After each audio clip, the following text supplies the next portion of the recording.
보슬비 내리는 이른 아침에 여러분들도 이 어둠을 헤치고 은혜의 보좌 앞으로 나오셨습니다. 여러분들을 주의 이름으로 환영합니다. 옆에 계신 분의 얼굴을 쳐다보면서 우리 축복하겠습니다. 오늘도 승리하셨습니다.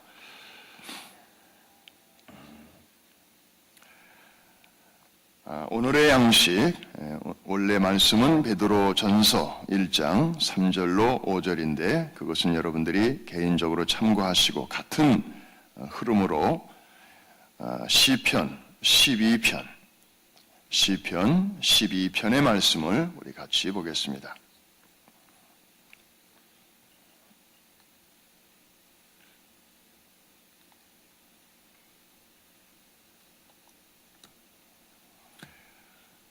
다윗의 시,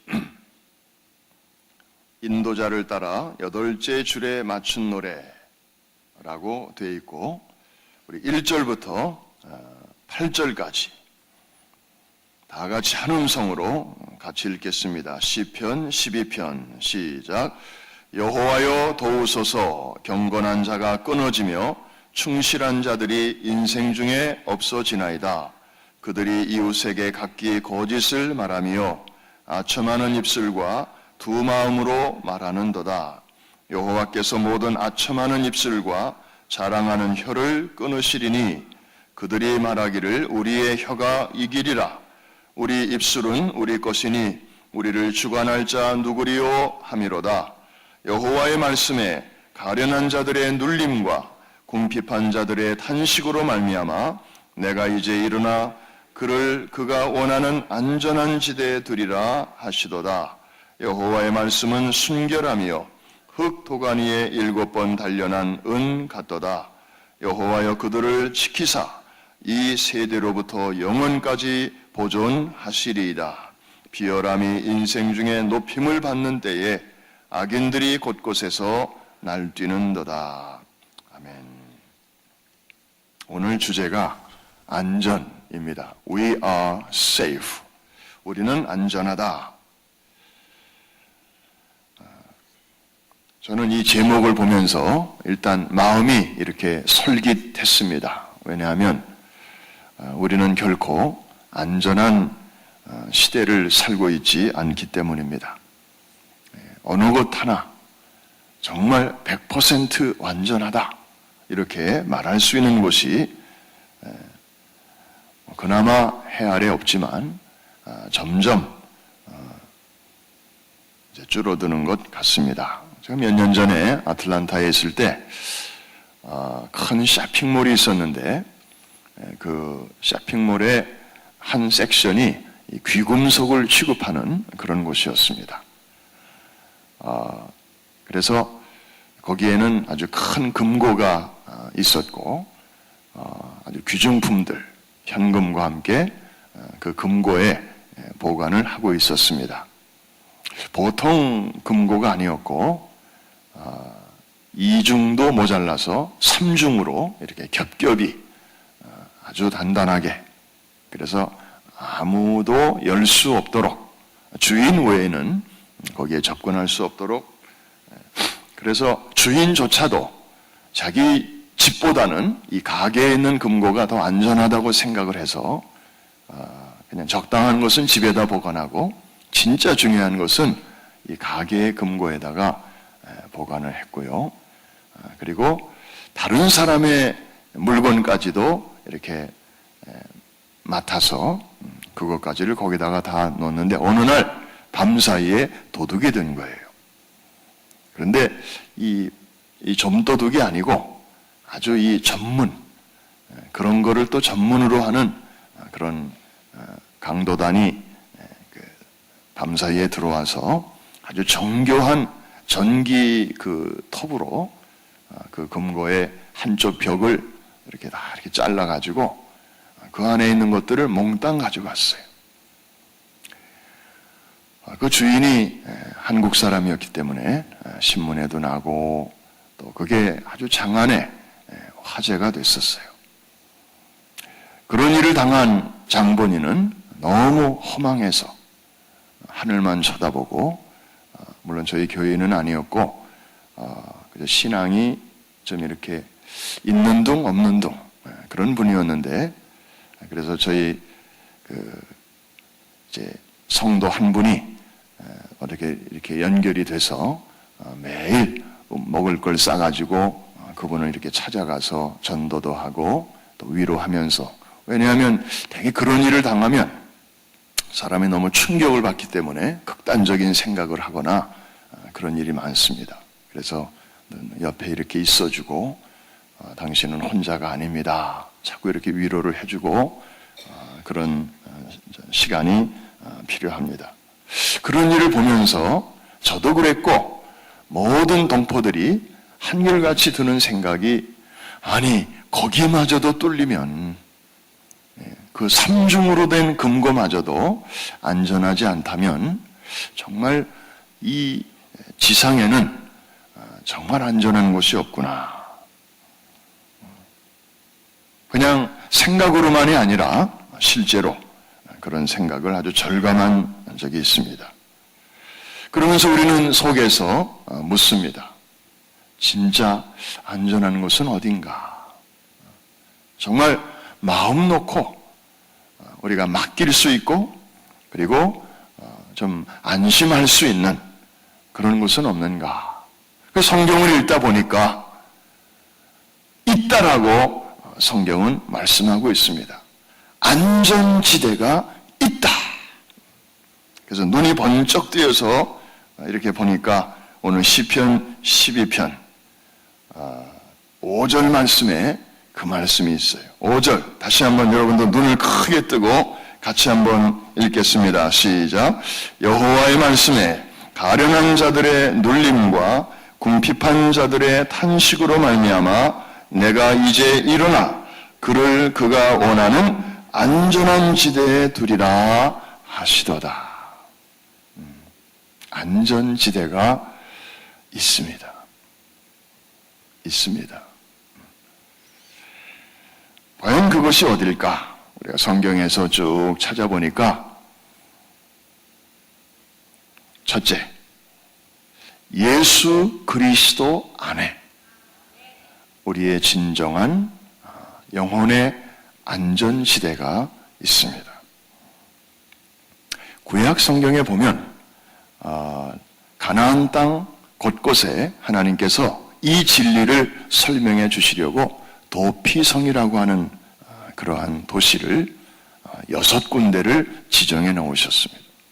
북쪽에 3군데, 남쪽에 3군데. 그래서 도피성이 어느 한쪽에만 쏠려 있으면 다른 쪽에서는 거기로 피하는데 시간 걸리고 거기로 가다가 죽고 이런 일이 생기기 때문에 이 가나안 땅 전체에 아주 골고루 이렇게 어디서나 누구나 쉽게 6군데 중에 한 군데로 피할 수 있도록 하나님께서 그렇게 도피성을 준비해 놓으셨어요. 아무리 흉악한 죄를 범한 사람이라도, 그러니까 일부러 범한 사람은 할 수 없지만 본의 아니게 부지 중에 사람을 다치게 했거나 사람을 죽였거나 원래 그러려고 했던 게 아닌데 실수로 그런 사람들을 위해서 하나님께서 이제 피할 수 있는 그런 도피성을 마련해 놓으셨는데, 이건 바로 장차 오실 예수 그리스도 안에 우리가 들어가기만 하면 하나님께서 그를 안전한 지대에 보호해 주실 것을 미리 보여주시는 그림자였어요.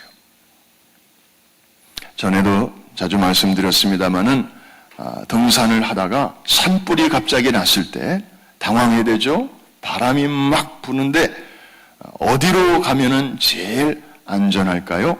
산을 잘 아는 분들은요, 꼭대기로도 안 갑니다. 아래로도 안 갑니다. 정말 지혜로운 사람들은 산불이 먼저 태우고 지나간 자리, 새카맣게 태워진 그 자리로 들어갑니다. 왜냐하면 거기가 제일 안전한 곳임을 알기 때문이죠. 바람 바람을 타고 산불이 다시 그쪽으로 온다 할지라도 걱정할 일이 없어요. 왜냐하면 산불이 오다가도 그 앞에서는 딱 서요.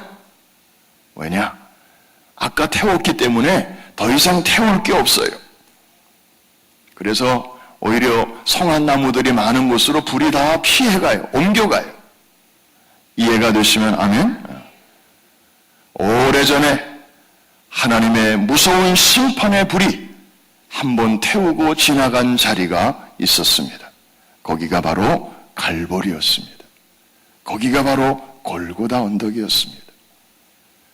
죄 없으신 주님이 저와 여러분의 모든 죄를 몽땅 다 끌어안으시고 우리를 대신해서 거룩하신 하나님의 심판의 불을 먼저 받으신 장소, 산불이 한번 태우고 지나간 장소, 거기가 바로 십자가였습니다.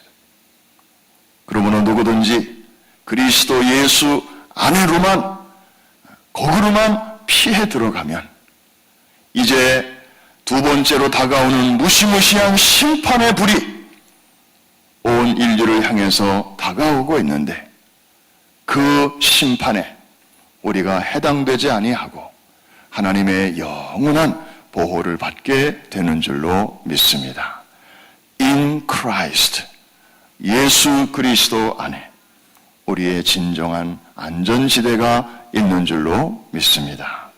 두 번째로는 성경을 읽다 보니까 또 하나의 안전지대가 나오는데 그것은 바로 말씀의 울타리 안에 안전한 보호가 있습니다. 에덴 동산에서 그 자유롭고 축복된 환경에서 왜 인류가 위험한 그리고 그 굴러 들어온 축복을 이렇게 걷어차버리고 쫓겨나게 되었습니까? 이 말씀 안에 거하지 않았기 때문입니다. 그 말씀을 살짝 벗어났기 때문입니다. 도심 한가운데 초등학교가 있습니다. 학교 바로 앞에는 큰 길이 있어서 차들이 막 왔다 갔다 합니다. 그 학교에 울타리를 세울 거냐 말 거냐 이거 가지고 옥신각신 하다가 결국에는 울타리를 세우기로 했습니다. 반대하는 사람들도 있었습니다. 울타리를 세우면 이거 답답하고 그리고 밖에서는 안이 안 보이고 안에서는 밖이 안 보이고 이거 얼마나 깝깝합니까? 그런데 찬성하는 사람들은 우리 소중한 아이들이 운동장에서 놀다가 공이 길가로 나가거나 그러면 아이들이 위험합니다. 아이들은 달려오는 차는 안 보고 길가로 굴러가는 공만 보기 때문에 큰일 납니다. 그래서 결국에는 울타리를 세우게 되었습니다. 그랬더니 좀 이렇게 시계가 약간 가리워서 좀 답답한 면은 있긴 있지만 그러나 그 답답함보다는 울타리가 주는 유익이 너무너무 크다는 것을 사람들이 알게 되었습니다. 아이들이 마음 놓고 뛰어놀 수 있게 되었고 부모들도 마음 놓고 아이들을 학교에 보낼 수가 있었고 교직원들도 마음 놓고 그곳에서 또 수업을 진행할 수가 있었습니다. 그래서 그러고 보니까 성경에 너희는 말씀 바깥으로 넘어가지 말라. 그런 경계와 교훈이 있습니다. 우리가 종종 하나님의 자녀로서 세상을 살면서 늘 승리하는 삶을 살지만 이따금씩 자빠지고 넘어지고 그리고 사탄의 유혹에 이렇게 걸리는 것은 바로 이 울타리가 희미하기 때문입니다. 말씀 안에는 하나님의 인도와 보호하심이 있습니다. 그 안에 머물러 있는 것이 바로 진정한 안전지대임을 우리는 알아야 할 것입니다. 그래서 오늘도 우리는 매일같이 어제도 우리가 말씀을 통하여 하나님이 만나를 주시고 또 그날을 감당할 수 있는 은혜를 주셨지만 오늘 생활을 우리가 선물로 받으면서 또 오늘 우리에게 필요한 일용할 양식을 우리가 또 사모하고 이 아침에 이렇게 그 말씀을 듣기 위해서 나오는 것은 우리의 말씀의 울타리를 단단하게 다시 이렇게 세우고 정비하는 그런 과정입니다. 옛적에는 구름 기둥과 불 기둥으로 하나님께서 자기 백성의 길을 인도하셨는데 이제 오늘날에는 말씀과 성령으로 하나님께서 우리의 삶을 오늘도 안전한 곳으로 인도해 주실 줄로 믿습니다. 마지막 한 군데 안전지대가 또 하나 있습니다. 그것은 뭐냐면은 우리 성도의 교제 속에 우리 성도들의 교제 안으로 들어가면 거기에 안전이 있습니다. 하나님이 참 좋으신 하나님이신데 최초로 좋지 않다라고 말씀하신 게 있었어요. 그게 뭐예요? 사람이 독처하는 것이 좋지 못하다. 혼자 우두커니 그렇게 고독하게 아무도 없는데 혼자 이렇게 떨어져 있는 것이 하나님 보시기에 늘 이렇게 마음이 좀 부담이 되시는 거예요. 그래서 짝을 만들어 주셨고 또 친구를 만들어 주셨고 공동체를 만들어 주시고 가정을 만들어 주시고 이렇게 교회를 만들어 주시고 왜냐하면 하나님 자신부터가 한 분이시지만은 홀로 존재하시는 게 아니고 항상 성부와 성자와 성령. 그래서 우리가 우리의 형상대로 사람을 만들자. 항상 이렇게 자신을 우리라고 표현하실 정도로 together, 함께 있는 것을 하나님은 참 좋아하셔요. 혼자 부르는 것을 독창이라고 하고 여럿이 부르는 것을 요즘 뭐 떼창이라고 한대요. 떼창. 이렇게 떼를 지어서 떼거리로 부른다 그래가지고 우리 담임 목사님도 뭐 우리 교회에 뭐 솔리스트들 참 많이 있지만 정말 우리가 늘 이렇게 은혜를 받고 또 자랑스럽게 생각합니다마는 우리 목사님은 특별히 이 떼창을 좋아하셔요. 여럿이 같이 부르는 거. 같이. 성경에 보니까 성도들의 교제 얼마나 이게 아름다운 건지 몰라요. 그래서 모이기에 힘쓰라. 여러분 동물의 왕국 같은 이 프로그램을 보면 대평원에 강한 짐승도 있고 약한 짐승도 있어요. 약한 짐승들은 언제나 강한 짐승들의 먹이가 되고 늘 공격을 받아요. 얼룩말 같은 애들 보면 그냥 약해요. 뭐 강을 건너다가도 악어한테 막 찢겨서 죽임을 당하고 또 이 뭇에서는 배고픈 사자가 막 공격해서 또 점심감이 되고 그런데 이 얼룩말들이 지혜로운 게요. 혼자 이렇게 움직이지 않고 항상 이렇게 떼거지로 움직여요. 아주 큰 무리를 이뤄가지고 평원을 이동합니다. 그러면 아무리 사자가 뭐 힘이 세고 배고프고 그래도요, 이 떼거지로 움직일 때는요, 사자가 그 속으로 절대로 못 들어갑니다. 그냥 주변에서 같이 이렇게 그냥 갑니다. 그러면 꼭 한두 마리가 이렇게 곁길로 나가거나 또 뭐 이렇게 바닥에 뭐 떨어진 게 있어가지고 그거 이렇게 뭐 찾느라고 무리에서 동떨어지는 그런 애들이 꼭 한둘 생겨요. 그런 여지없이 그런 얼룩말들은 사자의 먹잇감이 되는 것입니다. 아무리 약해도 함께 있을 때는 사자가 공격을 못하듯이 성경에 보니까 깨어라, 근신하라. 너희 대적 마귀가 우는 사자와 같이 두루 다니며 삼킬 차를 찾나니. 그냥 그대로 표현하고 있어요. 지금 마귀는 여전히 역사 속에서 활동하면서 물론 십자가와 부활을 통하여 결정적인 치명타를 입기는 입었지만은 지금 완전히 사라진 게 아니고 제거된 게 아니에요. 십자가의 그 권세 앞에 그저 큰 코가 이제 다치긴 했지만 여전히 위협적입니다. 심지어 택한 백성까지라도 넘어뜨리려고 발톱을 세우고 이빨을 드러내고 때로는 사나운 사자처럼 때로는 광명의 천사처럼 가면을 수없이 바꿔가면서 이렇게 많은 사람들을 미혹하고 있습니다.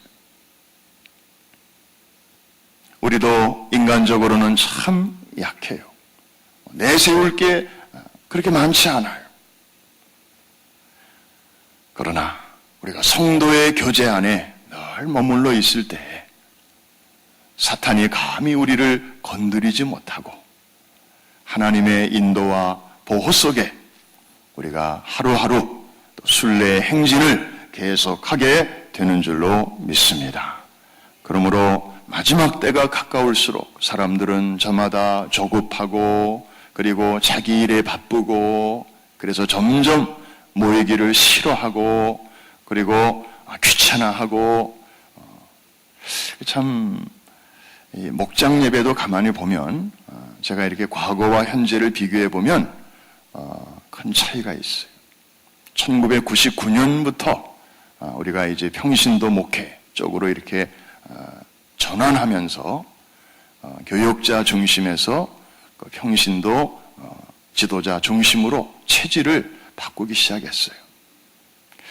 그러면서 목장 예배, 고아 후원 그때 막 시작하면서 예배를 드렸는데 그때는 물론 목장 수가 지금처럼 그렇게 많지는 않았어요. 근데 거의 한 80%의 목장 이상이 거의 매주 예배를 드렸어요. 그것도 뭐 교회에서 모이는 게 아니고 가정에서 아주 원칙대로 사도행전에 보니까 성전에 모이기를 힘쓸 뿐만 아니라 날마다 집에서 모여서 떡을 떼었더라. 그래서 이제 주일 예배와 주중 목장 예배 이렇게 두 개의 바퀴가 계속해서 이렇게 돌아가면서 어린이 후원 그래서 그때는 뭐 돈만 보낸 게 아니고 아이들을 생각하면서 기도와 정성을 같이 보냈어요.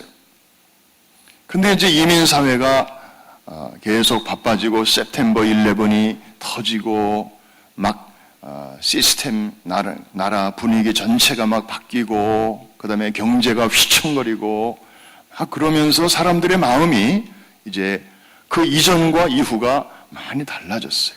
혼자 벌던 사람들이 이제는 둘이 벌어야 되고 뭐 정신없이 바빠지다 보니까 매주 모이는 게 이제 버거워지게 됐어요. 그래서 매주 모이던 분들은 격주로 모이고 또 격주로 모이던 분들은 한 달에 한 번 모이고 그러다 보니까 요즘은 한 달에 한 번 모이는 목장 예배가 대세가 되어버리고 말았어요. 열심히 또 잘 예배 드리는 목장들이 참 대부분이지만 또 어떤 목장들은 그냥 뭐 이렇게 예배도 제대로 드리지도 못하고 그냥 모여서 밥 같이 먹으면서 그냥 아이들 후원금 걷고 몇 명 모여서 같이 밥 먹었다 이거를 몇 명 모였다 이렇게 그냥 보고하고 그냥 돈만 보내는 거예요. 우리 자녀들을 부모가 키울 때 밥만 먹이고 철 따라 옷만 사주면 그게 부모입니까? 아니잖아요. 정말 사랑과 정성을 쏟아야 아이들이 구김살 없이 주름살 없이 그렇게 잘 자라듯이 지금 이 아이들도 우리가 영적으로 입양한 아이들인데 그래서 지난번에는 우리 목장 지도자들 모임 가운데서 좀 그런 고민을 함께 나누고 또 다시 한번 잘 이렇게 해보도록 격려를 드린 바가 있습니다. 여러분, 아무리 바빠도 우리가 모이기에 힘쓸 때, 그곳에서 우리가 혼자 있을 때 누릴 수 없는 하나님의 보호하심이 있고, 그리고 하나님의 은혜가 있는 줄로 믿습니다. 그래서 아직 목장에 소속이 안 된 분들은 여러분 너무 오래 혼자 있지 마시고 빨리, 좋은 말로 할 때 빨리 목장으로 들어가세요. 그래서 그곳에 가면 나눔이 있고, 또 중보기도가 있고, 교제가 있고, 격려가 있고, 물론 불완전한 사람들이 모이다 보니까 본의 아니게 고슴도치가 이렇게 가까워지다 보면 서로 바늘로 이렇게 찌르듯이 그런 원치 않는 또 뭐 상처도 있고 스트레스도 있고, 그러나 그것은 그냥 지엽적인 거고 사소한 거고, 정말 이 그리스도인의 교제 안에 있는 하나님의 위로는 오늘의 우리 주변에 어슬렁거리는 우는 사자와 같은 사단의 위협으로부터 우리 스스로를 지킬 수 있는 가장 현실적인 대안이라고 하는 것을 우리가 기억하면서 나도 살고 남도 살리는 하나님께서 예비해 주신 이 안전시대에 늘 거하시면서 이 험난한 세상, 정말 악인이 처처에 횡행하는 이 어지러운 마지막 때를 슬기롭게 잘 헤쳐나가는 우리 모두가 될 수 있기를 주의 이름으로 축원합니다. 기도하겠습니다.